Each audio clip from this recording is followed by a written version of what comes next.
বিমানবন্দর থেকে গুলশানের পথে খালেদা জিয়া সড়ক জুড়ে নেতাকর্মীদের ঢল। বনানী থেকে নেতাকর্মীদের উচ্ছ্বাসের খবর জানাবেন সহকর্মী মোহাম্মদ রেদওয়ান। এই মুহূর্তে আমি দাঁড়িয়ে রয়েছি বনানীতে। আপনারা দেখছেন আমার পিছনে বিএনপির বিভিন্ন অঙ্গ সংগঠনের অসংখ্য নেতাকর্মীরা সকাল থেকে এখানে পহর গুনছে কখন এক নজর তারা দেখবেন তাদের প্রিয় নেত্রী বিএনপির চেয়ারপারসন বেগম খালেদা জিয়াকে। দর্শক, আপনারা জানেন যে বিগত 4 মাস তিনি উন্নত চিকিৎসার জন্য লন্ডনে গিয়েছিলেন। সেখানে চিকিৎসা শেষে তিনি গতকাল বাংলাদেশের উদ্দেশ্যে রওনা দিয়েছেন। ইতিমধ্যে তিনি হজরত শাহজালাল আন্তর্জাতিক বিমানবন্দরে এসে পৌঁছেছেন। সেখান থেকে শুরু করে তার গুলশানের 2 নম্বর যে বাসা ফিরোজা রয়েছে সে পর্যন্ত তাকে বরণ করে নিতে বিভিন্ন স্তরের বিভিন্ন পর্যায়ের রাজধানী সহ দেশের বিভিন্ন জায়গা থেকে অসংখ্য নেতাকর্মীরা এখানে এসে উপস্থিত হয়েছেন।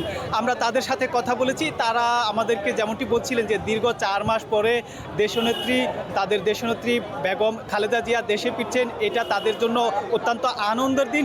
এবং একই সাথে আরেকটি বিষয় আপনাদেরকে জানিয়ে রাখি যে তার সাথে বিএনপির ভারপ্রাপ্ত চেয়ারম্যান জনাব তারেক রহমানের সহধর্মিণী ডাক্তার জুবাইদা রহমান, তিনিও কিন্তু বেগম খালেদা জিয়ার সাথে দীর্ঘ 17 বছর পরে দেশের মাটিতে পা রেখেছেন। তাকে পেয়েও বিএনপির নেতাকর্মীরা, বিভিন্ন স্তরের নেতাকর্মীরা উচ্ছ্বাস প্রকাশ করছেন। তারা বলছেন ডাক্তার জুবাইদা রহমান বেগম খালেদা জিয়ার মতো বিএনপির হাল ধরবেন, দেশের মানুষের জন্য কাজ করবেন।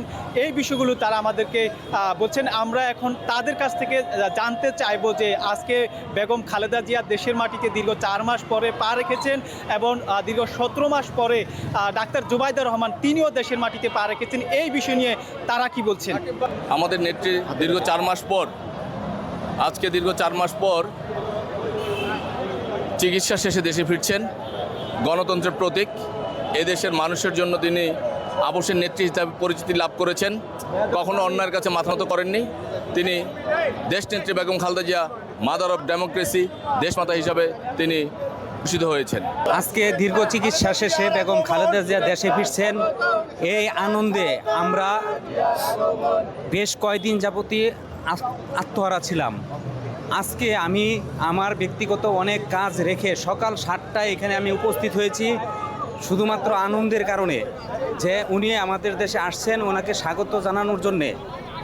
এই আনন্দে আমি ধরে রাখতে পারি না, আমি সারা রাত ঘুমাইতে পারি নাই। আমি সকালে ভোরবেলায় আমি রওনা হই এবং সকাল 7টার দিকে আমি এখানে উপস্থিত হই। দর্শক, এই ছিল আমার কাছে বনানীতে সর্বশেষ চিত্র। বান্ডেল থাকলে প্রতি সেনমানিতে টাকা বাঁচবে। বিকাশ সেনমানি বান্ডেল কিনে জিতুন প্রতি লেনদেনে।